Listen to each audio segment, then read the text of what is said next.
이수가, 제발 날 용서해줘. 내가 정말 잘못했어. 온 가족이 보는 앞에서 무릎을 꿇은 남자의 떨리는 목소리. 그날 당신이 저를 발로 차던 그 발. 이제 누가 무릎 꿇고 있는지 보이시나요?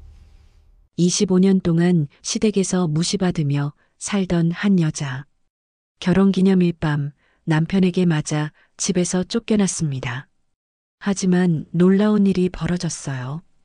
갈 곳 없던 그 여자가 어떻게 시장 최고의 사장님이 되었을까요? 무릎 꿇고 애원하던 오만한 남편, 시장에서 쫓겨난 시누이, 그리고 마침내 찾은 진정한 자유. 한 여자의 완벽한 역전 스토리가 지금 시작됩니다.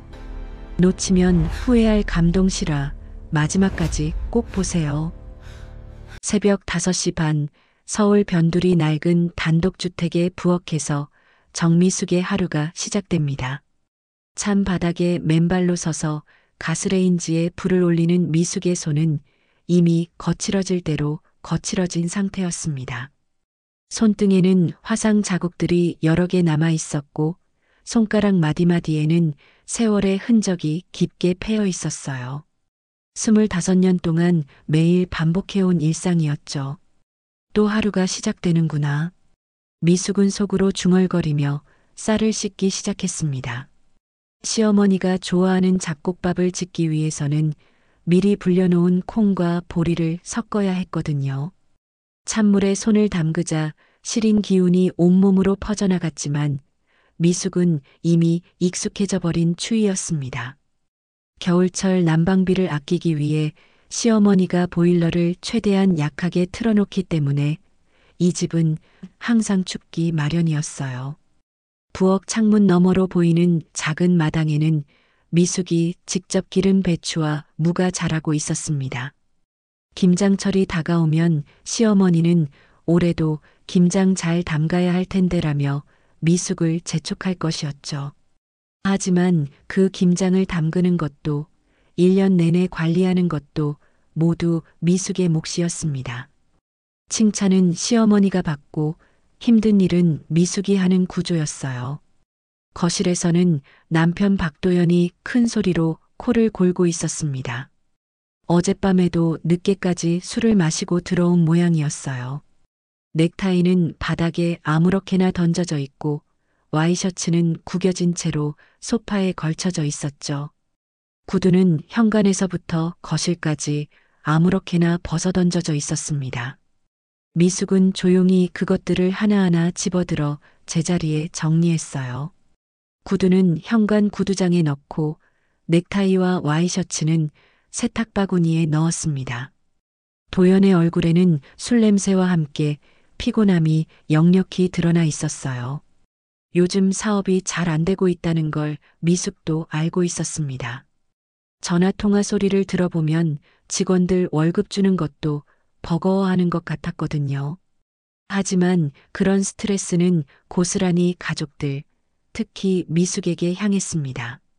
아침 준비는 다 됐니? 2층에서 시어머니의 목소리가 들려왔습니다.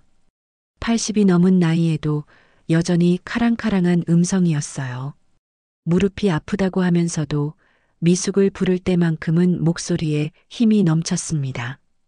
미숙은 재빨리 대답했습니다. 네, 어머님. 곧 차려드릴게요. 시어머니는 미숙이 이 집에 온 첫날부터 지금까지 단 한 번도 며느리라고 부른 적이 없었습니다. 그냥 야 또는 적이라고 부르거나 좋게 말해봐야 미숙아 정도였죠. 반면 시누이들에게는 항상 정중한 말투를 사용했습니다. 미경아, 오늘 날씨가 쌀쌀하니까 옷 따뜻하게 입고 나가라. 이런 식으로 말이에요.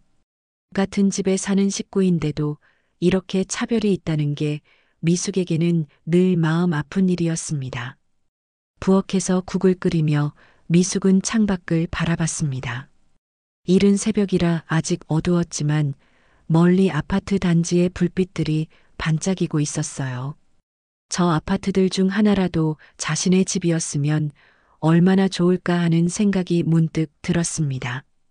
자신만의 공간에서 아무에게도 눈치 보지 않고 살 수 있다면 얼마나 행복할까요? 미역국에 들어갈 소고기를 썰면서 미숙은 어머니가 생각났습니다. 친정 어머니는 미숙이 결혼할 때 시댁에서 착하게 살아라라고 했었죠. 하지만 지금 생각해보면 그 말이 과연 옳은 것이었을까 하는 의문이 들었어요. 착하게 산다는 게 이렇게 무시당하면서 사는 것이었을까요? 엄마, 아침 언제 나와요? 대학생인 아들 박준호가 잠옷 차림으로 부엌에 들어왔습니다. 22살이 된 아들이었지만 미숙에게는 여전히 어린아이 같았어요. 준호만큼은 자신을 무시하지 않았으니까요. 금방 나간다, 준호야. 세수하고 와. 미숙은 아들의 헝클어진 머리를 다정하게 쓰다듬었습니다. 이 집에서 유일하게 자신을 따뜻하게 대해주는 존재였거든요. 하지만 요즘 준호도 아버지와 할머니의 영향을 받아서인지 예전만큼 엄마 편은 아닌 것 같았어요. 6시가 되자 온 집안이 소란스러워졌습니다. 시누이 박미경이 출근 준비를 하며 계단을 쿵쿵 내려오는 소리, 남편 도연이 세수를 하며 가래를 뱉는 소리, 시어머니가 지팡이를 짚고 계단을 천천히 내려오는 소리까지 미숙은 마치 호텔 종업원처럼 분주하게 움직이며 각자의 아침 준비를 도왔습니다. 미경이에게는 다림질한 블라우스를 내어주고 도연에게는 구두약을 발라놓은 구두를 준비해 주었죠. 미숙아, 내 양복 다림질 안 했나? 도연이 짜증스러운 목소리로 물었습니다. 눈빛부터가 험악했어요. 어제 해드렸는데요. 옷장 맨 왼쪽에 걸어두었어요. 미숙은 상을 차리면서 차분하게 대답했습니다. 찾기 힘들게 왜 그런데도? 도연의 목소리가 점점 거칠어졌습니다. 회사 사장이 매일 아침 옷 찾느라 시간 낭비해야 하나? 머리는 장식이야? 미숙은 아무 말 없이 수저를 놓던 손을 멈추고 2층으로 올라갔습니다. 양복을 가져다 주면서도 마음속으로는 분명히 왼쪽에 걸어두었는데라는 생각이 들었어요. 하지만 변명을 하면 더 큰 화를 낼 테니까 그냥 시키는 대로 하는 게 나았습니다. 이미 20번도 넘게 겪어본 일이었거든요. 식탁에 앉은 가족들의 모습을 보며 미숙은 복잡한 마음이 들었습니다. 시어머니는 미숙이 차려준 반찬을 하나씩 집어들며 뭔가 마음에 안 든다는 표정을 지었고 시누이 미경은 스마트폰만 들여다보며 밥을 대충 먹었습니다. 남편 도연은 신문을 펼쳐놓고 아무 말 없이 식사를 했죠. 이런 식탁 풍경이 과연 정상적인 가족의 모습일까 하는 생각이 들었어요. 어머니, 오늘 병원 가시는 날이죠? 미숙이 조심스럽게 물었습니다. 아, 맞다. 너는 그것도 챙겨줘야 하나? 시어머니의 대답에는 늘 가시가 돋쳐 있었습니다. 아니에요. 제가 모셔다 드릴까 해서요. 미경이가 데려다 준다고 했어. 너는 집 청소나 제대로 해. 어제 2층 화장실 청소 대충 한 것 같던데. 미숙은 고개를 끄덕였습니다. 어차피 예상했던 대답이었어요. 이 집에서 미숙의 역할은 청소, 빨래, 요리 정도였습니다. 가족의 일에 깊이 관여하는 건 허락되지 않았죠. 병원에 모셔다 드리겠다고 하는 것도 괜한 참견으로 여겨질 뿐이었습니다. 아, 그리고 미숙아. 시어머니가 다시 입을 열었습니다. 오늘 우리 막내 형부 오신다. 저녁 준비 푸짐하게 해놓고 안주도 좀 준비해둬.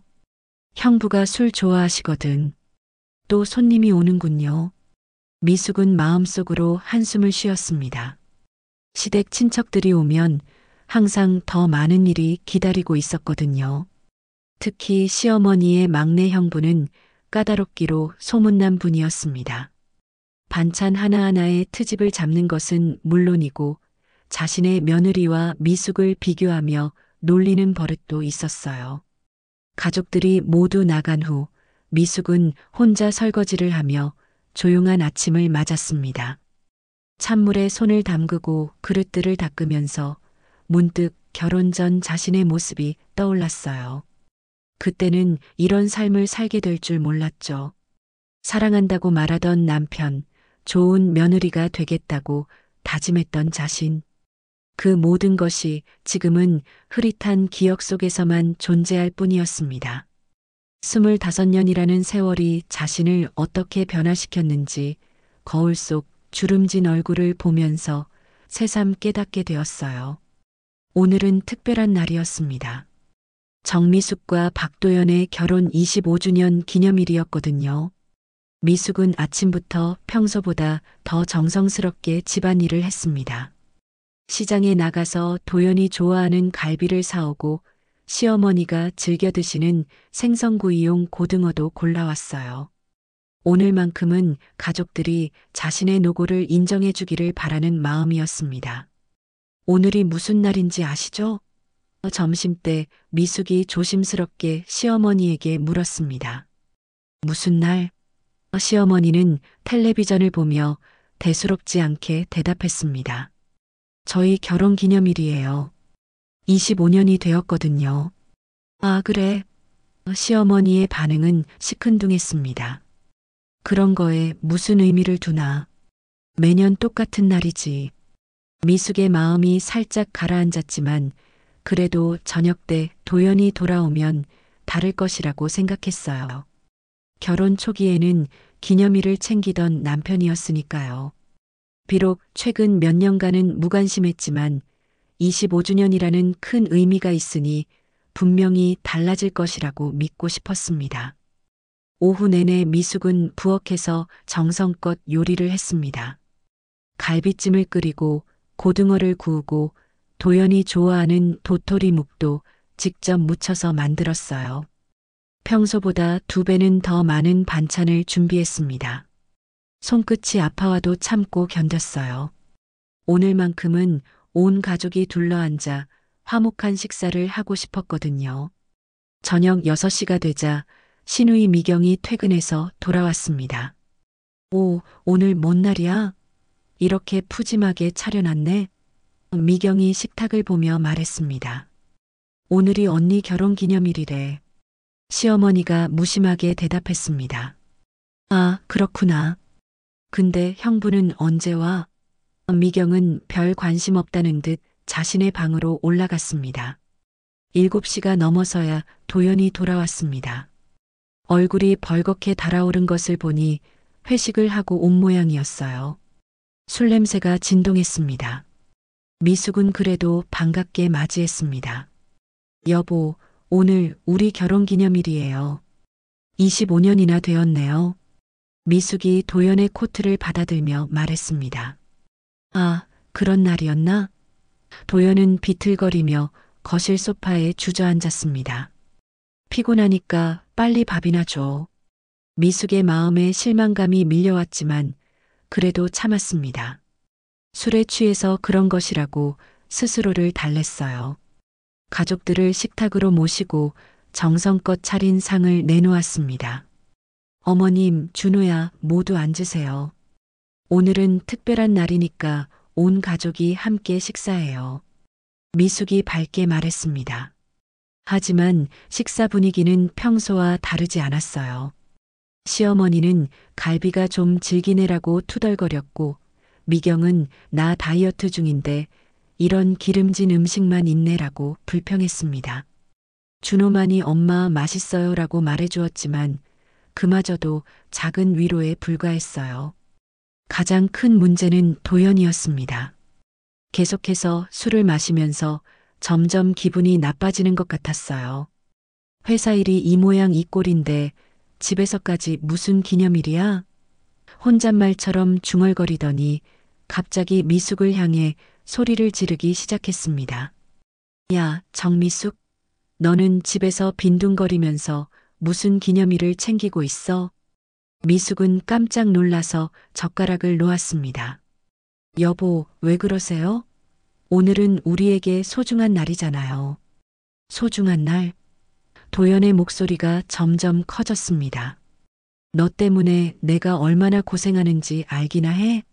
시집 온 지 25년이나 됐으면서 아직도 이 집 살림 제대로 못하고 식탁의 분위기가 급격히 싸늘해졌습니다. 시어머니는 고개를 돌리며 못 본 척했고 미경은 스마트폰만 들여다봤어요. 준호는 어쩔 줄 몰라 하며 엄마를 걱정스럽게 바라봤습니다. 여보, 제발 조용히 해요. 아이도 있고 미숙이 떨리는 목소리로 말했습니다. 닥쳐. 도연이 손을 크게 휘둘렀습니다. 너는 맨날 집에만 처박혀서 세상 물정도 모르는 주제에 나한테 뭐라고 해? 내가 밖에서 얼마나 스트레스 받는지 알기나 해? 미숙은 가슴이 철렁 내려앉았습니다. 결혼한 이후로 도연이 화를 낸 적은 많았지만 이렇게 심하게 욕설을 퍼부은 적은 없었거든요. 특히 온 가족이 보는 앞에서 이런 일이 벌어지다니. 당신이 스트레스 받는다고 해서 저한테 이럴 수는 없어요. 미숙이 용기를 내어 대답했습니다. 그 순간 도연의 표정이 완전히 바뀌었습니다. 술에 취한 눈동자에 분노가 가득 찼어요. 뭐라고? 내가 나한테 대들어? 도연은 갑자기 자리에서 일어나더니 미숙에게 다가왔습니다. 너는 내 인생의 짐일 뿐이야. 나 없으면 아무것도 못하는 주제에. 여보, 제발. 미숙이 뒤로 물러서려 했지만 도연은 이미 이성을 잃은 상태였습니다. 당장 이 집에서 나가. 도연이 소리를 지르며 미숙을 밀쳤습니다. 미숙은 균형을 잃고 뒤로 넘어졌어요. 그것도 모자라 도연은 바닥에 넘어진 미숙을 향해 발길질을 했습니다. 25년 동안 내가 뭘 했는데? 밥 해주고 빨래 해주는 것 말고 뭘 했어? 미숙은 옆구리에 느껴지는 둔한 통증에 신음을 흘렸습니다. 눈앞이 캄캄해지면서 눈물이 주체할 수 없이 흘러내렸어요. 하지만 더 충격적인 것은 온 가족이 보고 있으면서도 아무도 말리지 않는다는 사실이었습니다. 아빠, 그만해요. 준호가 뒤늦게 소리쳤지만 도연은 듣지 않았습니다. 너 같은 년은 진짜 길거리에 나앉아야 정신을 차릴 거야. 도연이 마지막으로 소리를 지르며 자신의 방으로 올라갔습니다. 미숙은 바닥에 주저앉은 채로 한동안 일어날 수 없었습니다. 온몸이 떨리고 가슴이 너무 아파서 숨을 쉬기도 힘들었어요. 25년 동안 쌓아온 모든 것이 한순간에 무너져 내리는 느낌이었습니다. 시어머니는 쯧쯧 괜히 건드렸다라고 혼잣말을 하며 자리를 떴고 미경도 나는 몰라라며 위층으로 올라갔습니다. 오직 준호만이 엄마 곁에 남아서 괜찮으세요? 라고 물어봤지만 미숙은 대답할 힘조차 없었어요. 그날 밤 미숙은 짐을 쌌습니다. 많지 않은 옷가지와 조금의 생활용품을 가방에 넣으면서 25년간의 결혼 생활을 정리하고 있었어요. 더 이상 이 집에서 무시당하며 살 수는 없었습니다. 자존심도 인간으로서의 존엄도 모두 바닥에 떨어진 상황에서 남을 수 있는 건 절망뿐이었거든요. 새벽 3시 미숙은 조용히 집을 나섰습니다. 뒤돌아보지 않았어요. 25년 동안 살았던 집이었지만 더 이상 자신의 집이 아니라는 걸 확실히 깨달았으니까요. 새벽 찬 공기가 뺨을 스치며 지나갈 때 정미숙은 자신이 어디로 가고 있는지도 모른 채 걷고 있었습니다. 손에 든 작은 가방 하나가 25년 결혼 생활의 전부였어요. 발길이 닿는 대로 걷다 보니 어느새 지하철역 근처까지 와 있었습니다. 첫 차가 다니기 전이라 역사는 텅 비어 있었죠. 벤치에 앉아서 미숙은 처음으로 현실을 직시했습니다. 갈 곳이 없었어요. 친정은 이미 오래전에 정리되어 버렸고 친구라고 할 만한 사람도 없었습니다. 결혼 후 시댁일에만 매달려 살다 보니 인간관계가 모두 끊어져 버린 거였어요. 미숙은 자신이 얼마나 고립된 삶을 살아왔는지 새삼 깨달았습니다. 이제 어떻게 살지? 혼잣말이 저절로 나왔습니다. 통장에 있는 돈이라고는 평소 용돈으로 모아둔 10만 원 정도가 전부였어요. 도연은 생활비도 딱 필요한 만큼만 주었고 미숙이 따로 돈을 모을 여유는 없었거든요. 해가 떠오르면서 사람들이 하나둘씩 나타나기 시작했습니다. 출근하는 직장인들, 새벽 운동을 나온 어르신들, 아침 장사 준비를 하러 가는 상인들까지 모두들 각자의 목적지를 향해 바삐 움직이고 있었어요. 미숙만 혼자 갈 곳 없이 벤치에 앉아 있었습니다. 배에서 꼬르륵 소리가 났습니다. 어제 저녁을 제대로 먹지 못했거든요. 폭행을 당한 후 음식이 목으로 넘어가지 않았으니까요. 미숙은 천천히 일어나서 걷기 시작했습니다. 일단 무엇이든 먹어야 했어요. 몇 블록을 걸어가니 전통시장이 나타났습니다. 이른 아침부터 상인들이 분주하게 가게 문을 열고 있었어요. 야채 가게에서는 아침 이슬이 맺힌 싱싱한 채소들을 진열하고 있었고 정육점에서는 고기를 자르는 소리가 들렸습니다. 그 중에서도 미숙의 시선을 끈 건 한 구석에 자리한 작은 국밥집이었어요. 할매 손맛 국밥이라는 간판이 걸린 그 가게는 다른 곳에 비해 한산해 보였습니다. 할머니 한 분이 혼자서 국을 끓이고 계셨는데 연세가 많이 드신 것 같아 보였어요. 미숙은 망설이다가 그 가게로 들어갔습니다. 어서 오세요. 뭘 드릴까요? 할머니의 목소리는 온화했습니다. 순대국 하나 주세요. 미숙이 작은 목소리로 말했습니다. 국밥을 기다리면서 미숙은 가게 안을 둘러봤어요. 오래된 가게라 그런지 곳곳이 낡아 있었지만 정갈하게 정리되어 있었습니다. 다만 할머니 혼자서 모든 일을 하시느라 벅차 보였어요. 주문을 받고 국을 끓이고 설거지까지 모두 혼자 하고 계셨거든요. 어머, 손님 얼굴이 많이 상했네요. 무슨 일 있으셨나? 할머니가 국밥을 가져다 주시며 걱정스럽게 물어보셨습니다. 미숙은 그제야 자신의 얼굴을 만져봤어요. 어젯밤 넘어지면서 입가에 상처가 난 모양이었습니다.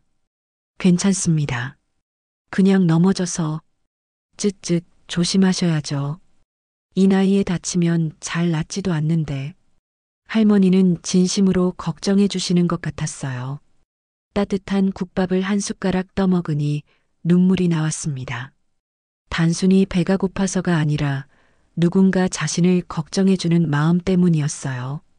25년 동안 시댁에서 살면서 이런 따뜻한 말을 들어본 게 언제였는지 기억도 나지 않았거든요. 할머니, 혹시 여기서 일할 사람 구하시나요? 미숙이 용기를 내어 물었습니다. 응? 왜요? 할머니가 고개를 기울였습니다. 저 지금 일자리를 찾고 있거든요. 요리는 꽤 할 줄 알아요. 25년 동안 해왔으니까요. 할머니는 잠시 미숙을 자세히 살펴보셨어요. 나이가 어떻게 되세요? 51살입니다. 우리 가게는 벌이가 많지 않아서 월급을 많이 줄 수는 없어요. 그래도 괜찮겠어요? 네, 괜찮습니다. 미숙은 간절한 마음으로 대답했습니다. 그럼 일단 며칠 해보시죠. 서로 맞으면 계속하고 안 맞으면 그만두시면 되고요. 이렇게 해서 미숙의 새로운 삶이 시작되었습니다. 할머니 성함은 김순덕이셨고 이 가게를 15년째 운영하고 계셨어요. 아들들은 모두 서울 떠나서 살고 남편은 몇 년 전에 돌아가셔서 혼자 가게를 꾸려가고 계셨습니다. 처음 며칠은 정말 힘들었어요. 새벽 4시부터 나와서 국 우리는 일부터 시작해야 했거든요. 손님들 주문받고 설거지하고 가게 청소까지. 몸은 고되었지만 마음은 오히려 편했습니다. 누구에게 눈치 볼 필요도 없고 잘못했다고 욕먹을 일도 없었으니까요. 미숙 씨, 손이 참 빠르네요. 순덕 할머니가 감탄하며 말씀하셨습니다. 나 혼자 할 때보다 훨씬 수월해졌어요. 미숙은 마음이 뿌듯했습니다. 인정받는다는 게 이런 기분인지 처음 알았어요. 시댁에서는 아무리 잘해도 당연한 것으로 여겨졌는데 여기서는 작은 것 하나라도 고맙게 생각해 주셨거든요. 일주일이 지나자 단골 손님들이 미숙에게 관심을 보이기 시작했습니다. 새로 오신 분이네요. 국 맛이 더 좋아진 것 같은데? 이런 말들을 들을 때마다 미숙은 자신감이 생겼어요. 특히 미숙이 만든 김치찌개는 인기가 많았습니다. 25년 동안 시댁 식구들 입맛에 맞춰 요리하면서 터득한 솜씨였거든요. 이 집 김치찌개 정말 맛있다라는 소문이 퍼지기 시작했어요. 한 달쯤 지났을 때 순떡 할머니가 미숙에게 제안하셨습니다. 미숙 씨, 우리 가게 같이 해보실래요? 나 혼자 하기엔 나이도 많고 힘들어서 반반씩 나눠서 하면 어떨까요? 미숙은 깜짝 놀랐습니다. 할머니, 저 같은 사람이 어떻게... 뭔 소리예요? 손님들이 미숙 씨 요리 얼마나 좋아하는데요. 특히 그 김치찌개는 정말 예술이에요. 하지만 돈이 없어서 돈은 천천히 갚으면 되죠. 우선 같이 해보고 잘 되면 나중에 정식으로 인수하시면 되고요. 미숙의 눈에 눈물이 글썽였습니다. 자신을 믿고 기회를 주는 사람이 있다는 게 얼마나 고마운 일인지 몰랐어요. 시댁에서는 25년 동안 살아도 가족 취급을 받지 못했는데 여기서는 한 달 만에 동업자로 인정받고 있었거든요. 정말 감사합니다, 할머니. 열심히 하겠습니다. 그날 밤 미숙은 시장 근처 작은 고시원 방에서 처음으로 편안한 잠을 잤습니다. 비록 좁고 낡은 방이었지만 자신만의 공간이 있다는 게 얼마나 소중한지 새삼 깨달았어요. 더 이상 누구 눈치 보지 않고 살 수 있는 삶이 시작된 것 같았습니다. 미숙이 집을 떠난 지 2달이 지나면서 박도연의 삶에도 큰 변화가 찾아왔습니다. 처음에는 며칠 있으면 돌아올 것이라고 생각했지만 시간이 지날수록 현실이 달랐어요. 미숙 없는 집안은 말 그대로 엉망진창이 되어갔습니다. 아침에 일어나면 아무도 밥을 차려주지 않았어요. 시어머니는 내가 왜 밥을 해야 하나라며 볼멘 소리를 했고 시누이 미경은 나는 직장인이라 바쁘다며 외면했습니다. 결국 도연과 아들 준호는 매일 편의점 도시락으로 때우거나 밖에서 사 먹어야 했죠. 아빠, 엄마 언제 돌아와요? 준호가 라면을 끓여 먹으며 물어봤습니다. 모른다. 돌아오고 싶으면 알아서 돌아오겠지. 도연은 뜨겁지 않은 대답을 했지만 속으로는 점점 초조해지고 있었어요. 문제는 집안일만이 아니었습니다. 도연의 사업도 급격히 악화되고 있었거든요. 몇 년 전부터 무리하게 진행한 부동산 투자가 발목을 잡기 시작한 거였어요. 경기 침체로 부동산 가격이 떨어지면서 투자한 건물들의 가치가 반토막이 나버렸습니다. 사장님, 이번 달 직원 월급 지급이 힘들 것 같습니다. 회계 담당 직원이 심각한 표정으로 보고했습니다. 도연은 머리를 감췄습니다. 이미 몇 달째 자신의 월급도 제대로 못 받고 있는 상황이었거든요. 은행 대출 이자만으로도 버거운데 직원들 월급까지 막힌다면 회사 운영이 불가능했어요. 일단 내 개인 통장에서 충당해. 어떻게든 해결책을 찾아보자. 도연은 억지로 안정된 목소리를 냈지만 실제로는 개인 통장에도 여유가 없었습니다. 그런 와중에 또 다른 문제가 터졌어요. 도연이 몇 년 전부터 만나고 있던 여자와의 관계에도 균열이 생긴 거였습니다. 그 여자는 도연이 회사 사장이고 경제적으로 여유가 있다고 생각했는데 요즘 들어 상황이 달라지자 태도가 변하기 시작했어요. 오빠, 요즘 너무 바빠서 못 만나겠네. 언제 시간 날까? 도연이 전화를 걸었지만 상대방의 대답은 시큰둥했습니다. 저도 요즘 바빠요. 그리고 생각해보니까 우리 관계가 좀 애매한 것 같아요. 무슨 소리야? 갑자기 왜 그래? 오빠도 아시잖아요. 가정이 있으신 분이고, 저도 이제 제 인생을 생각해 봐야 할 것 같아요.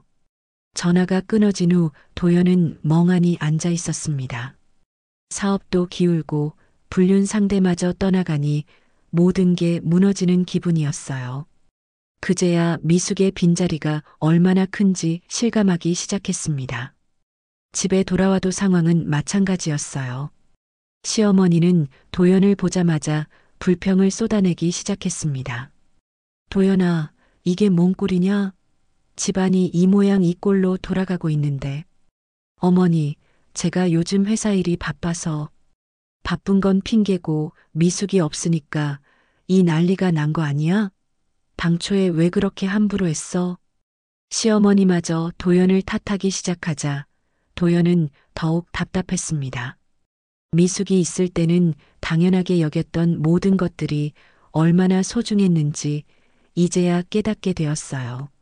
한편 같은 시기에 미숙의 삶은 완전히 다른 방향으로 흘러가고 있었습니다. 순덕 할머니와 함께 운영하는 국밥집은 날이 갈수록 손님이 늘어나고 있었어요. 미숙의 정성스러운 요리 솜씨와 친절한 서비스가 입소문을 타면서 시장의 명물로 자리 잡아가고 있었습니다. 사장님, 오늘도 김치찌개 하나 포장해 주세요. 단골 아저씨가 환하게 웃으며 주문했습니다. 네, 금방 해드릴게요. 미숙은 밝은 표정으로 대답했어요. 손님들이 자신을 사장님이라고 부를 때마다 가슴이 뿌듯했습니다. 이제 미숙은 완전히 다른 사람이 된 것 같았어요.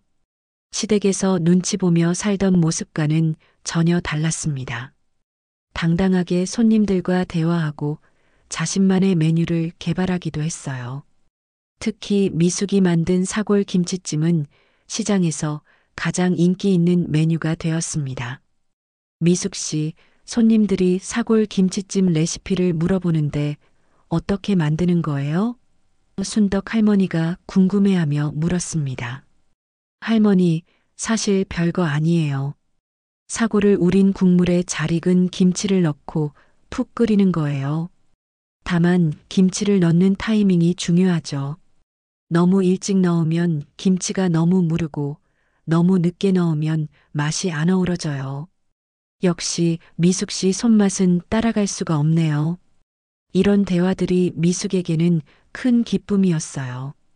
자신의 능력을 인정받는다는 게 이런 감정인 줄 처음 알았거든요. 시장 상인들 사이에서도 미숙은 인기가 많았습니다. 국밥집 사장님 참 인상 좋더라. 말도 예쁘게 하고 일도 정말 열심히 해 이런 평가를 받았어요. 미숙은 시장 상인의 모임에도 참석하면서 점점 시장 공동체의 일원이 되어갔습니다. 미숙 사장님, 다음 주 시장 축제 때 우리 가게에서 부스 하나 내시겠어요? 상인의 회장이 제안했습니다. 정말요? 저 같은 사람이 해도 될까요? 무슨 소리세요? 요즘 시장에서 가장 인기 있는 집인데요. 부스를 내게 되면서 미숙은 더욱 자신감을 얻었어요. 축제 당일 미숙의 부스에는 긴 줄이 생겼습니다. 사골 김치찜과 순대국을 맛보려는 사람들로 북적거렸어요. 이 맛이면 시내 유명한 식당 부럽지 않네요. 한 손님이 엄지손가락을 치켜 세웠습니다. 그날 저녁 미숙은 매출을 정리하면서 뿌듯함을 느꼈어요. 축제 하루 만에 평소 일주일치 매출을 올린 거였거든요. 더 중요한 건 돈이 아니라 성취감이었습니다. 자신도 뭔가를 해낼 수 있는 사람이라는 걸 증명한 셈이었으니까요. 미숙 씨, 이제 정말 독립해도 될 것 같아요. 순덕 할머니가 흐뭇하게 말씀하셨습니다. 할머니 덕분이에요. 할머니가 기회를 주지 않으셨다면 기회는 준비된 사람에게 오는 거예요. 미숙 씨가 워낙 열심히 했으니까 이런 결과가 나온 거죠. 그날 밤 미숙은 고시원 방에서 조용히 눈물을 흘렸습니다. 하지만 이번 눈물은 슬픔이 아니라 기쁨의 눈물이었어요. 자신도 누군가에게 필요한 사람이 될 수 있다는 걸 깨달은 순간이었거든요. 미숙이 시장에서 국밥집을 운영한 지 석 달이 지났습니다. 이제 미숙이네 국밥집은 시장에서 없어서는 안 될 맛집으로 자리 잡았어요. 아침 6시부터 저녁 9시까지 손님들이 끊이지 않았고 미숙은 매일 보람찬 하루를 보내고 있었습니다. 사장님, 오늘도 사골 김치찜 하나 포장이요. 단골 아저씨가 밝게 인사했습니다. 네, 금방 싸드릴게요. 오늘은 김치가 특히 잘 익어서 더 맛있을 거예요. 미숙은 환한 미소로 대답했어요. 예전의 미숙과는 완전히 다른 모습이었습니다.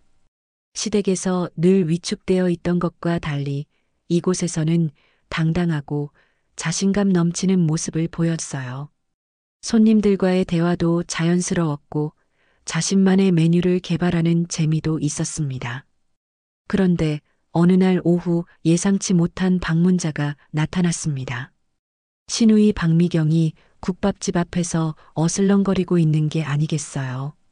미숙은 깜짝 놀랐지만 일단 모른 척하며 손님들을 응대했습니다. 미경은 한참 동안 밖에서 기웃거리다가 결국 가게 안으로 들어왔습니다. 고급스러운 정장 차림에 명품 가방을 든 모습이 소박한 국밥집과는 어울리지 않았어요.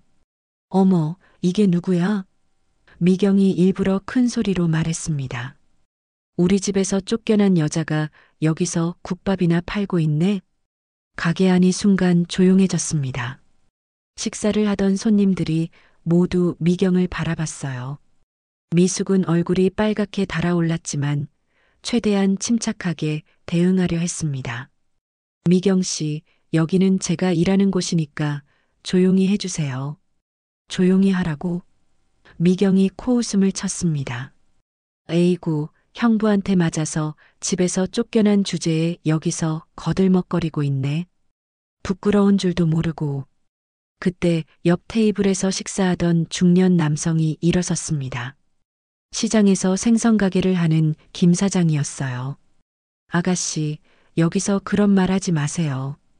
우리 미숙 사장님이 얼마나 좋은 분인데. 미숙 사장님? 미경이 비웃었습니다. 이 여자가 사장님이라고요? 하루아침에 집 나간 여자가? 그래요, 사장님이에요. 이번에는 떡집 할머니가 나섰습니다. 우리 시장에서 가장 성실하고 친절한 분이거든요. 당신은 누군데 이렇게 무례하게구나? 저는 이 여자 시누이예요. 이 여자가 어떤 사람인지 제가 제일 잘 알거든요. 그러자 가게 안에 있던 다른 손님들도 하나둘씩 끼어들기 시작했습니다. 시누이면 뭐 어때서요? 가족이라고 해서 이렇게 모욕을 줄 권리가 있나요? 우리가 보기에 미숙 사장님은 정말 훌륭한 분인데 가족들이 오히려 문제가 있는 것 같네요. 맞아요. 이렇게 좋은 분을 집에서 내쫓다니 도대체 뭔 일이 있었길래 그런 거예요? 미경의 얼굴이 점점 붉어졌습니다. 자신이 미숙을 깎아내리려 했는데 오히려 사람들이 미숙을 두둔하고 자신을 비난하는 상황이 된 거였어요. 당신들이 뭘 알아요? 이 여자가. 우리는 몰라도 돼요. 정육점 아저씨가 단호하게 말했습니다. 우리가 아는 건 미숙 사장님이 정말 착하고 일 잘한다는 것뿐이에요.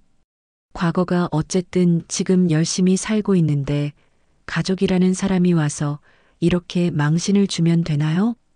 그러게요. 쫓겨났다고 하셨는데 쫓겨날 만한 잘못을 한 건 아닌 것 같은데요.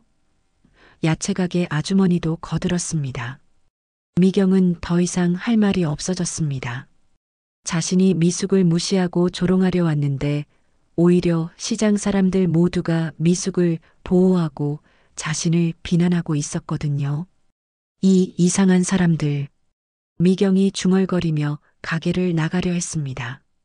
아가씨, 순덕 할머니가 마지막으로 한마디 던졌어요. 가족이면 서로 도와야 하는 거 아닌가요? 힘든 사람 찾아와서 상처 주지 말고 격려라도 해주세요. 미경은 아무 말도 못하고 황급히 가게를 나갔습니다. 뒤돌아보지도 않고 시장을 빠져나가는 모습이 초라해 보였어요. 미경이 떠난 후 가게 안은 따뜻한 분위기로 돌아왔습니다. 사장님, 괜찮으세요? 그런 사람 신경 쓰지 마세요. 손님들이 미숙을 위로해 주었어요.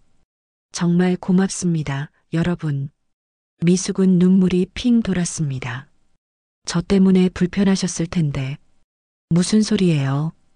우리는 미숙 사장님 편이에요. 앞으로 또 그런 일 있으면 언제든 말해주세요. 김 사장이 힘주어 말했습니다. 그날 이후 미숙은 더욱 큰 자신감을 얻었습니다. 시댁 식구들이 자신을 무시해도 진짜 자신을 아는 사람들은 자신의 가치를 인정해준다는 걸 깨달았거든요. 하지만 평온함은 오래가지 않았습니다. 일주일 후 또 다른 방문자가 나타났어요. 이번에는 박도연이었습니다. 초라한 모습으로 가게 앞에 서 있는 도연을 본 미숙은 가슴이 철렁 내려앉았어요. 미숙아. 도연의 목소리는 예전과 달리 초라했습니다. 잠깐 얘기 좀 할 수 있을까? 미숙은 손님들 눈치가 보였지만 일단 가게 밖으로 나갔습니다. 도연의 모습은 말이 아니었어요. 수염은 덥수룩하고 옷은 구겨져 있었으며 얼굴은 야위어 있었습니다. 뭔 일이에요? 미숙이 차가운 목소리로 물었습니다. 미숙아, 제발 집으로 돌아와줘. 도연이 고개를 숙이며 말했습니다. 내가 잘못했어. 정말 잘못했다고. 갑자기 왜 이러세요? 회사가 망했어. 도연의 목소리가 떨렸습니다.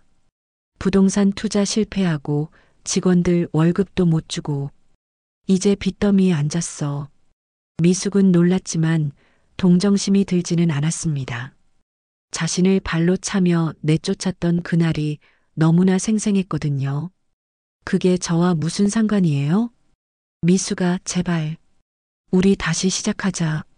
내가 정말 잘못했어. 다시는 그런 일 없을 거야. 그때 시어머니까지 나타났습니다. 지팡이를 짚고 힘들게 걸어온 모습이었어요. 미숙아, 할머니 말 좀 들어봐. 그래도 남편은 남편이잖니. 집으로 돌아와. 어머님까지. 우리 집안이 이 모양 이 꼴로 돌아가고 있어. 너 없으니까 아무것도 안 돼. 제발 돌아와서 도와달라. 설상가상으로 아들 준호까지 나타났습니다. 엄마, 아빠가 요즘 너무 힘들어해요. 그래도 아빠잖아요.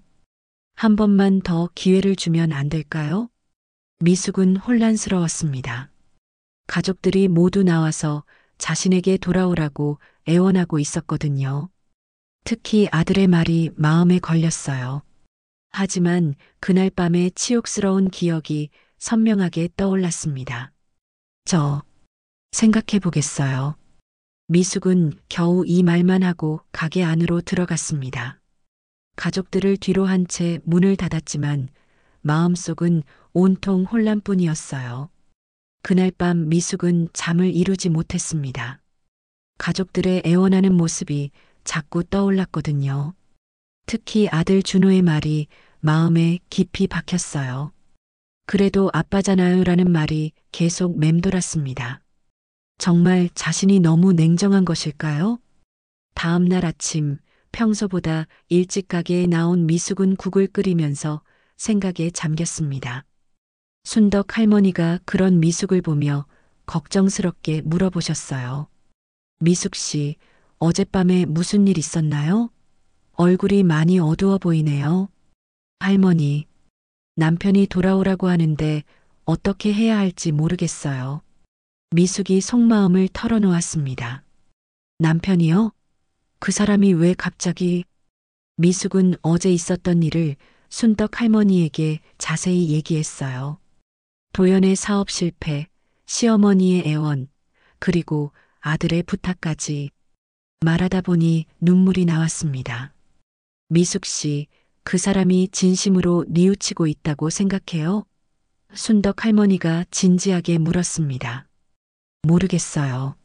사업이 망해서 절박한 것 같기는 한데 진짜 저 때문에 돌아오라는 건지 아니면 그냥 집안일 해줄 사람이 필요한 건지.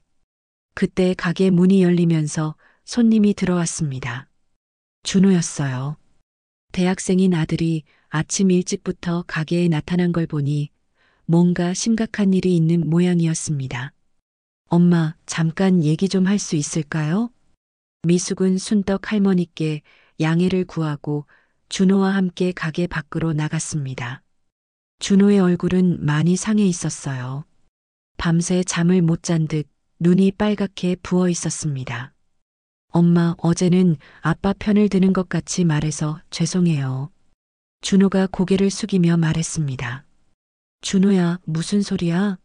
넌 잘못한 게 없어. 아니에요. 저도 이제 22살인데 진짜로 뭐가 옳고 그른지 구분할 줄 알아야죠. 준호의 목소리가 떨렸습니다. 어젯밤에 집에 가서 아빠랑 할머니 얘기를 들어보니까 정말 화가 나더라고요. 무슨 얘기를 했는데? 아빠가 엄마한테 돌아오라고 하는 이유가 집안일 해줄 사람이 없어서래요. 그것도 모자라서 할머니는 며느리 주제에 어디 감히 가장 말을 안 듣냐고 하시더라고요. 미숙은 가슴이 쿵 내려앉았습니다. 역시 자신의 예상이 맞았군요. 진심으로 자신을 사랑해서가 아니라 그저 필요에 의해서였던 거예요. 엄마, 저는 이제 엄마 편이에요. 준호가 단호하게 말했습니다. 25년 동안 엄마가 우리 집에서 얼마나 고생했는지 이제 알겠어요. 아빠는 엄마를 사람 취급도 안 했잖아요. 준호야. 엄마, 여기서 정말 행복해 보여요. 예전에 집에 있을 때는 항상 눈치 보고 조마조마해 하시던 엄마와는 완전히 달라요. 여기서는 당당하고 밝으시잖아요. 준호의 말을 듣고 있으니 미숙도 그 차이를 실감했습니다. 시댁에서는 항상 위축되어 있었는데 이곳에서는 정말 자유로웠거든요. 그런데 엄마 한 가지만 약속해 주세요. 뭘? 복수 같은 거 생각하지 마세요. 그냥 엄마 인생 엄마가 결정하시고 행복하게 사세요. 미숙은 준호를 꼭 안아주었습니다. 아들이 이렇게까지 자신을 이해해 주다니 이것만으로도 25년이 헛되지 않았다는 생각이 들었어요. 오후에는 시장 상인들이 하나둘씩 가게로 찾아왔습니다. 어제 미경이 와서 소란을 피운 일 때문에 모두들 걱정이 되었나 봅니다. 미숙 사장님, 어제 그 여자 때문에 많이 상처받으셨죠? 정육점 아저씨가 걱정스럽게 물었습니다. 괜찮아요. 오히려 여러분이 도와주셔서 고마웠어요. 당연한 거죠. 우리는 가족이나 마찬가지잖아요. 떡집 할머니가 따뜻하게 말씀하셨어요. 그런데 사장님, 혹시 남편이 돌아오라고 했다면서요? 야채가게 아주머니가 조심스럽게 물었습니다. 소문이 벌써 퍼진 모양이었어요. 네. 어제 왔더라고요. 어떻게 하실 거예요? 생선가게 김 사장이 관심 있게 물었습니다. 잘 모르겠어요. 아직 확실히 결정하지 못했어요. 그러자 상인들이 하나씩 의견을 내기 시작했습니다. 제 생각에는 안 돌아가시는 게 나을 것 같아요. 여기서 이렇게 잘하고 있는데. 맞아요. 사장님 여기 온 후로 완전히 달라지셨잖아요. 그 남편이 진짜 뉘우치고 있는 건지도 의심스러워요. 사업이 잘 될 때는 왜 안 그랬겠어요? 이런 말들을 들으면서 미숙은 점점 마음이 정리되기 시작했습니다. 정말 소중한 건 무엇인지, 자신이 진짜 원하는 삶이 무엇인지 분명해졌어요. 저녁 무렵 미숙은 혼자 시장을 돌아다니며 생각을 정리했습니다. 석 달 전 처음 이곳에 왔을 때와 지금을 비교해 보니 정말 많이 변했다는 걸 실감했어요. 그때는 갈 곳도 없고 할 일도 없는 절망적인 상황이었는데 지금은 자신만의 일터가 있고 자신을 아껴주는 사람들이 있었습니다. 복수는 증오가 아니야. 미숙은 속으로 중얼거렸습니다. 내 존엄을 되찾는 길이지. 도연을 다시 받아들이지 않는 것이 복수가 아니라는 걸 깨달았어요. 그저 자신을 소중히 여기고 진짜 자신을 인정해주는 사람들과 함께 사는 것이 진정한 자존감 회복이라는 생각이 들었습니다. 그날 밤 미숙은 준호에게 전화를 걸었습니다. 준호야, 엄마가 결정했어. 어떻게 하시기로 했어요? 엄마는 돌아가지 않을 거야. 여기서 내 삶을 살겠어. 전화 저편에서 준호가 한숨을 쉬는 소리가 들렸어요. 엄마, 혹시 아빠 때문에 힘들어 하실까봐 걱정돼요. 괜찮아. 엄마는 이제 단단해졌어. 그리고 여기에는 엄마를 진짜로 아껴주는 사람들이 있으니까. 알겠어요. 그럼 저도 엄마 결정을 지지할게요. 대신 뭔 일 있으면 언제든 연락하세요. 전화를 끊은 후 미숙은 창밖을 바라봤습니다. 시장의 불빛들이 따뜻하게 반짝이고 있었어요. 이곳이 바로 자신의 진짜 집이라는 확신이 들었습니다. 더 이상 누구 눈치 보지 않고 자신의 선택으로 사는 삶. 그것이 진정한 자유였어요. 다음 날부터 미숙은 더욱 당당해졌습니다. 손님들을 대할 때도 요리를 할 때도 모든 것에서 자신감이 넘쳤어요. 진짜 자신이 원하는 삶을 선택했다는 확신 때문이었습니다. 미숙이 돌아가지 않겠다는 의사를 분명히 한 지 한 달이 지났습니다. 그동안 도연이나 시어머니로부터 연락은 없었어요. 미숙은 오히려 홀가분했습니다. 이제 정말 자유로운 삶을 살 수 있게 된 것 같았거든요. 국밥집은 날이 갈수록 번창했습니다. 미숙만의 특별한 레시피로 만든 음식들이 입소문을 타면서 시장 밖에서도 일부러 찾아오는 손님들이 늘어났어요. 심지어 인근 회사 직장인들이 점심시간에 단체로 오는 경우도 많아졌습니다. 사장님, 오늘 김치찜 정말 맛있네요. 레시피 좀 알려주세요. 젊은 직장인 여성이 웃으며 말했습니다. 아, 그건 비밀이에요. 미숙이 장난스럽게 대답하며 웃었어요. 하지만 정성이 가장 중요한 재료라는 건 알려드릴 수 있어요. 이런 대화들이 미숙에게는 큰 기쁨이었습니다.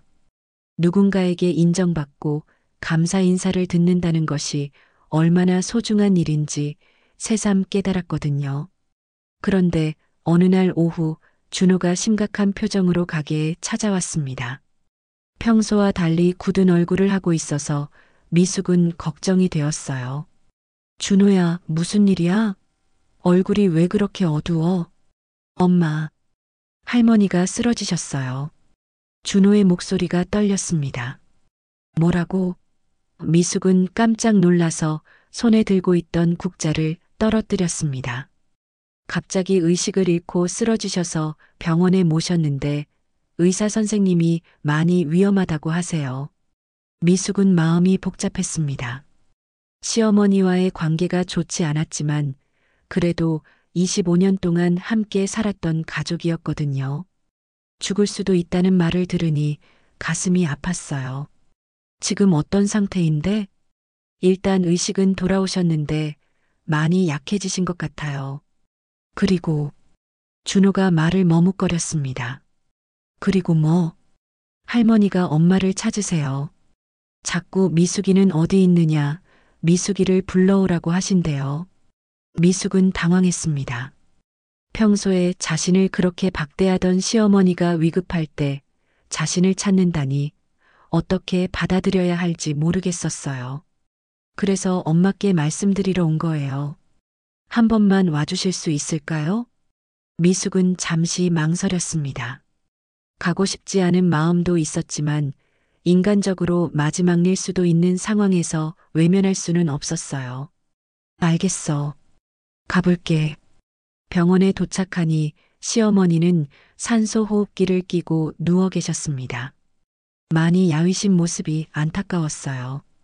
미숙이 병실에 들어서자 시어머니의 눈이 반짝였습니다.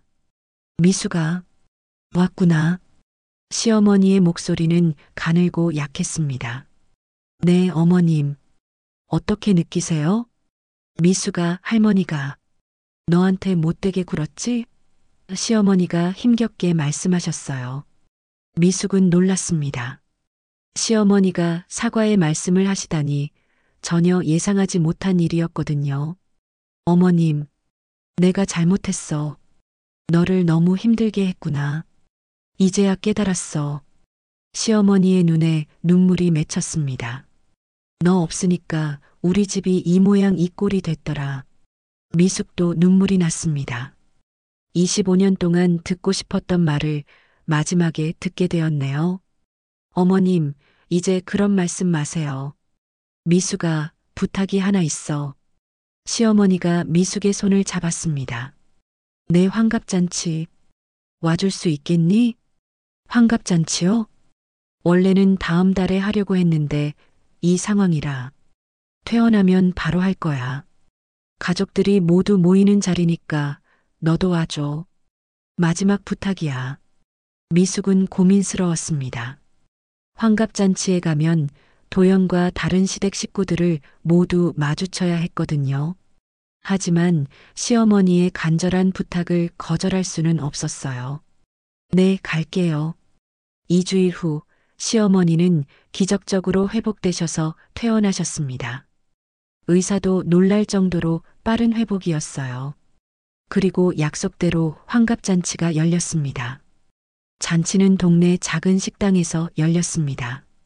예전 같으면 큰 호텔에서 성대하게 했겠지만 도연의 경제 상황이 나빠져서 소규모로 하게 된 것이었어요. 미숙이 도착했을 때 이미 시댁 친척들이 모두 와 있었습니다. 미숙을 보는 사람들의 시선이 복잡했어요.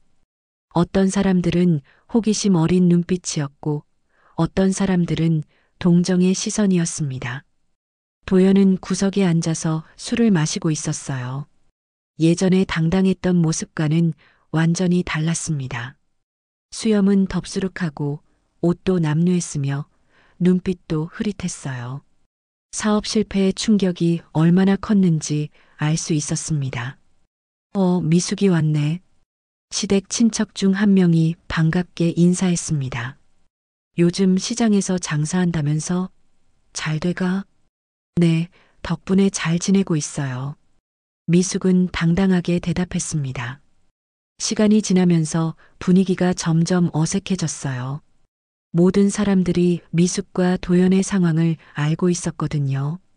술이 들어가면서 누군가 직설적인 얘기를 꺼낼 것 같은 긴장감이 흘렀습니다. 그런데 정말로 예상치 못한 일이 벌어졌어요. 도연이 갑자기 자리에서 일어나더니 미숙 앞으로 다가온 거였습니다. 그리고는 모든 사람들이 보는 앞에서 무릎을 꿇었어요. 식당 안이 순식간에 조용해졌습니다. 모든 시선이 도연과 미숙에게 쏠렸어요. 아무도 예상하지 못한 상황이었거든요. 미숙아, 제발 날 용서해줘. 도연의 목소리가 떨렸습니다. 내가 정말 잘못했어. 너를 그렇게 함부로 대했던 것 정말 죄송해. 미숙은 충격을 받았습니다. 그 오만했던 도연이 온 가족 앞에서 무릎을 꿇고 사과하다니 꿈에서도 생각하지 못한 일이었어요. 제발 다시 집으로 돌아와줘. 너 없으면 나는 정말 아무것도 할 수 없어. 도연이 울먹이며 말했습니다. 하지만 미숙의 마음은 이미 단단해져 있었어요. 무릎 꿇고 사과한다고 해서 지난 25년 동안의 상처가 지워지지는 않았거든요. 미숙은 조용히 도연을 내려다보며 말했습니다. 그날 당신이 저를 발로 차던 그 발, 이제 누가 무릎 꿇고 있는지 보이시나요? 식당 안이 더욱 조용해졌습니다. 미숙의 차분하지만 단호한 목소리가 모든 사람들의 마음에 울려 퍼졌어요. 하지만 저는 당신처럼 복수하고 싶지 않아요. 그냥 각자 자신의 길을 가면 되는 거예요. 미숙은 시어머니께 인사를 드리고 조용히 자리를 떴습니다. 뒤돌아보지 않았어요. 이제 정말로 끝이라는 걸 모든 사람들이 알 수 있었거든요. 환갑잔치가 끝난 지 6개월이 흘렀습니다. 계절은 어느새 봄에서 가을로 바뀌었고 미숙의 삶도 완전히 새로운 모습으로 자리 잡았어요. 미숙이네 국밥집은 이제 시장을 넘어 이 지역의 명소가 되었습니다. 맛집 블로그에도 소개되고 텔레비전 프로그램에서도 언급될 정도였어요. 사장님, 오늘도 줄이 길어지네요. 순덕 할머니가 흐뭇하게 말씀하셨습니다. 할머니 덕분이에요. 할머니가 기회를 주지 않으셨다면 이런 일은 꿈도 못 꿨을 거예요. 미숙은 진심으로 감사함을 표했습니다. 미숙의 하루는 규칙적이었습니다. 새벽 5시에 일어나서 시장에 나와 재료를 손질하고 국을 끓이고 손님들을 맞이했어요. 저녁 9시에 가게를 정리하고 나면 고시원이 아닌 작은 원룸으로 돌아갔습니다. 몇 달 전에 계약금을 모아서 이사한 거였어요. 비록 작지만 온전히 자신만의 공간이 있다는 게 얼마나 소중한지 매일 새삼 느꼈습니다. 오늘은 특별한 날이었어요. 미숙이 시장에 온 지 정확히 1년이 되는 날이었거든요. 아침부터 상인들이 하나둘씩 축하 인사를 건넸습니다. 미숙 사장님, 1년 축하드려요. 정육점 아저씨가 환하게 웃으며 말했습니다. 정말 1년이 벌써 지났네요. 시간이 이렇게 빨리 가는 줄 몰랐어요. 미숙도 감회가 새로웠습니다. 1년 전 이맘때 자신은 갈 곳도 없이 벤치에서 떨고 있었거든요. 그때의 절망감과 지금의 충만함을 비교하니 정말 인생이 많이 바뀔 수 있다는 걸 실감했어요. 점심 무렵 반가운 손님이 찾아왔습니다. 준호였어요. 요즘 들어 아들이 자주 가게에 놀러 왔습니다. 대학 졸업을 앞두고 취업 준비를 하느라 바쁜데도 시간을 내서 엄마를 찾아오는 모습이 기특했어요. 엄마, 오늘 특별한 날이라면서요?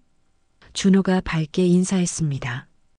응, 엄마가 여기 온 지 1년이 됐어. 정말 축하해요. 엄마 정말 대단한 것 같아요. 준호의 눈에는 진심 어린 존경심이 담겨 있었습니다. 뭐가 대단해? 그냥 열심히 살았을 뿐이야. 아니에요. 엄마처럼 용기 있게 새 출발하는 사람이 얼마나 되겠어요? 저는 엄마가 정말 자랑스러워요. 준호의 말을 들으니 가슴이 뭉클했습니다. 아들이 자신을 이렇게 인정해준다는 것만으로도 모든 고생이 보상받는 기분이었어요. 준호야, 아빠는 어떻게 지내시니? 미숙이 조심스럽게 물어봤습니다. 많이 힘들어하세요. 요즘 공사장에서 일용직으로 일하시는데 몸이 많이 상하신 것 같아요. 그래도 술은 많이 줄이셨어요. 미숙은 복잡한 마음이 들었습니다.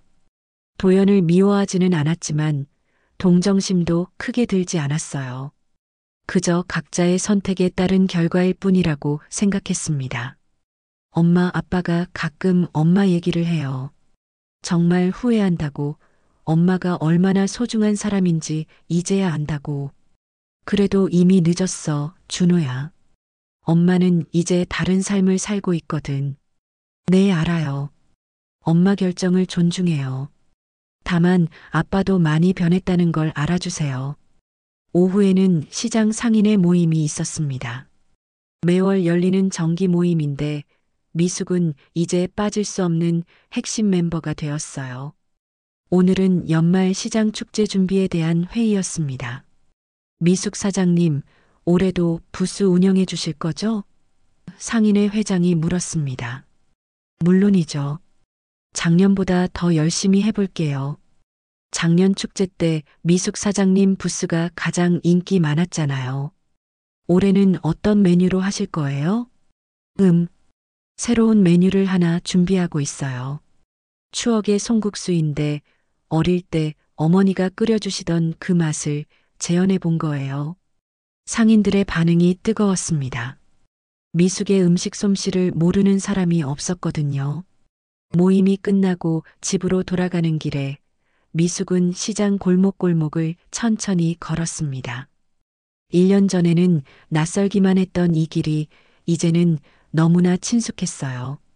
곳곳에서 인사를 건네는 사람들, 정겹게 말을 거는 상인들, 이 모든 것이 자신의 일상이 되었습니다. 원룸에 도착해서 간단히 저녁을 먹고 있을 때 문득 거울에 비친 자신의 모습을 봤어요. 1년 전과는 완전히 다른 표정이었습니다. 시댁에 있을 때의 위축된 모습 대신 당당하고 자신감 넘치는 모습이 거기 있었어요. 이제 난 누군가의 그림자가 아니라 미숙이 혼잣말을 했습니다. 내 삶의 주인이야. 이 말을 하면서 가슴 깊은 곳에서 뭔가가 치밀어 올랐어요. 자유로움이었을까요? 아니면 성취감이었을까요? 아마 둘 다였을 거예요. 다음 날 아침 평소처럼 가게에 나와서 준비를 하는데 순덕 할머니가 특별한 제안을 하셨습니다. 미숙 씨, 이제 정말 독립해서 가게를 인수하면 어때요? 나도 이제 나이가 많아서 완전히 손을 떼고 싶거든요. 미숙은 깜짝 놀랐습니다. 할머니, 갑자기 무슨 말씀이세요? 갑자기가 아니야. 원래 계획이었잖아. 미숙 씨가 충분히 할 수 있다고 생각해서 하는 말이에요. 미숙은 가슴이 두근거렸습니다. 완전히 자신만의 가게를 갖게 되다니 1년 전에는 상상도 할 수 없는 일이었어요. 할머니, 정말 감사해요. 그런데 돈이. 걱정 마세요. 분할로 천천히 갚으면 돼요. 미숙 씨니까 믿고 맡기는 거예요. 그날부터 가게 인수 준비에 들어갔습니다. 서류 작업도 하고 새로운 메뉴도 개발하고 인테리어도 조금씩 바꿔나갔어요. 모든 과정이 새롭고 설렜습니다. 한 달 후 드디어 미숙이네 국밥집 간판이 새로 걸렸습니다. 이제 정말 미숙만의 가게가 된 거였어요. 개업식 날에는 시장 상인들이 모두 모여서 축하해 주었습니다. 미숙 사장님 축하합니다. 앞으로 더 번창하세요. 우리 시장의 자랑이에요. 이런 축하 인사를 받으며 미숙은 눈물을 참을 수 없었습니다. 기쁨의 눈물이었어요. 저녁에 가게 문을 닫고 혼자 앉아서 하루를 정리하며 미숙은 지난 1년간의 변화를 되돌아봤습니다. 절망 속에서 시작된 새로운 삶이 이렇게 풍요로워질 수 있다는 게 신기했어요. 창밖으로 시장의 저녁 풍경이 보였습니다. 하나둘씩 불이 꺼져가는 가게들, 집으로 돌아가는 상인들, 정겨운 시장의 일상이었어요. 이 모든 것이 이제 자신의 삶과 분리될 수 없는 소중한 일부가 되었습니다. 핸드폰에서 문자 메시지 알림이 울렸어요. 준호에게서 온 메시지였습니다. 엄마, 정말 축하해요. 엄마가 이렇게 멋진 사람인 줄 몰랐어요.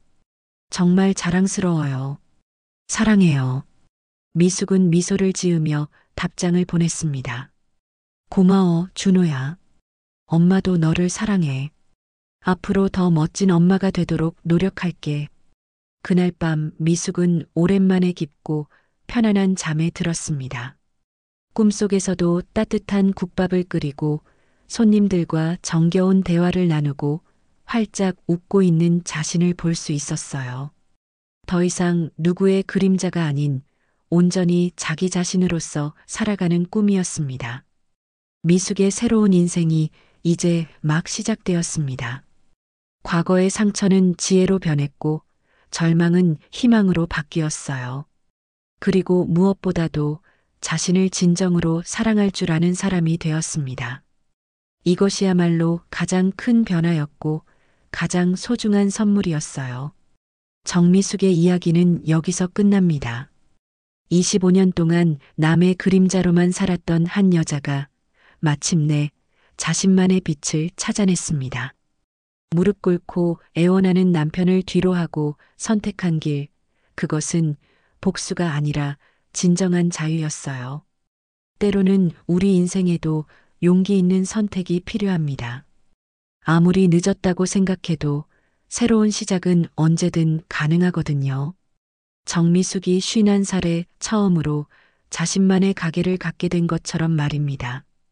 여러분은 어떠셨나요? 이 이야기가 마음에 닿았다면 좋아요 버튼으로 응원의 마음을 전해주세요. 그리고 댓글로 여러분의 생각도 들려주시면 정말 감사하겠습니다. 다음에는 또 어떤 감동적인 이야기로 찾아뵐까요? 구독과 알림 설정해 두시면 놓치지 않고 만나실 수 있어요. 오늘도 여러분의 소중한 시간을 함께 해주셔서 고맙습니다. 모든 분들의 인생에도 정미숙처럼 아름다운 변화가 찾아오기를 진심으로 응원합니다.